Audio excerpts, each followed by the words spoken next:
Hi friends, welcome to our channel. ఈరోజైతే నేను చింతకాయలతో కాకరకాయ పులుసు ఎలా చేయాలో ఈ వీడియోలో చూపిస్తా.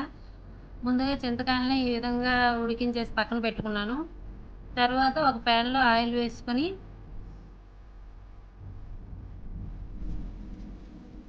ఆవాలు, జీలకర్ర,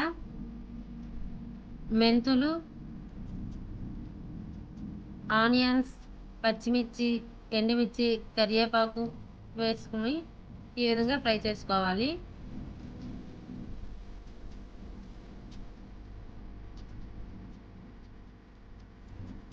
అది కాస్త ఫ్రై అయిన తర్వాత ఇంగువ వేసుకున్నాను. పులుసు అనేటప్పటికి ఇంగువ, మెంతులు వేస్తే బాగుంటుందండి, స్మెల్ కూడా బాగుంటుంది.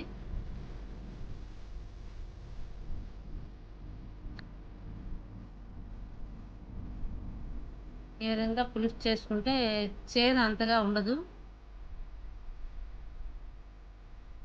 కాకరకాయ అనేటప్పటికి తినడానికి కష్టపడతారు, కానీ ఇలా పులుసు చేసుకుంటే, చింతకాయతో పులుసు చేస్తే చాలా టేస్ట్ బాగుంటుంది.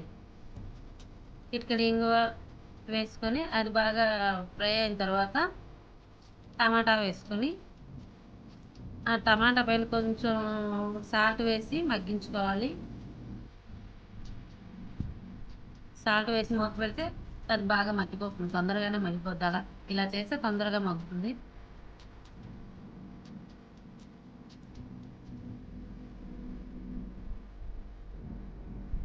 మూత పెట్టి కాసేపు నుంచి తీసేసి ఈ విధంగా కలుపుకొని ఇది మగ్గిన తర్వాత కాకరకాయ ముక్కలను వేసుకోవాలి.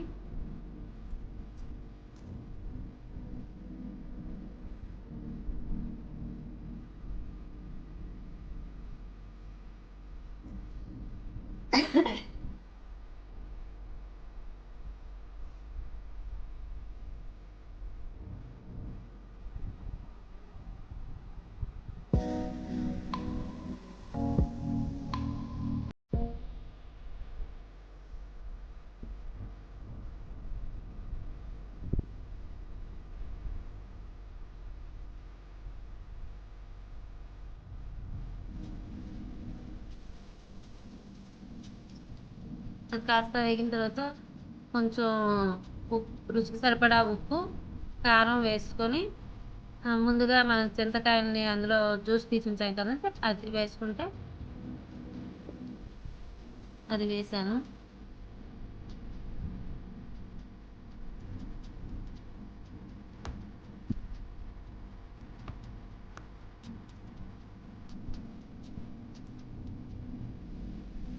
ముందుగా చింతకాయల నుంచి గుజ్జు తీసా కదండి, ఆ పులుసును ఈ కాకరకాయ ఫ్రై అయిన తర్వాత వేయాలి. అల్లం, వెల్లుల్లి అది ఉడుకుతున్నప్పుడు వేస్తే బాగుంటుందండి. పులుసుకైతే ఇలా వేస్తే బాగుంటుంది. అల్లం, వెల్లుల్లి కచ్చాపచ్చాగా చేసి వేసాను. చూడండి, నాకైతే పులుసు ఈ విధంగా వచ్చింది. ఎంత బాగుందో చూడండి. హెల్దీ కూడా, కాకరకాయ అనేటప్పటికి హెల్దీ ఫుడ్ కదండి. మీకు కనుక ఈ వీడియో నచ్చితే లైక్ చేయండి, షేర్ చేయండి, సబ్స్క్రైబ్ చేయండి. మీరు కూడా ఈ విధంగా ట్రై చేయండి. మీకు ఎలా వచ్చిందో నా కామెంట్ బాక్స్లో కామెంట్ చేయండి.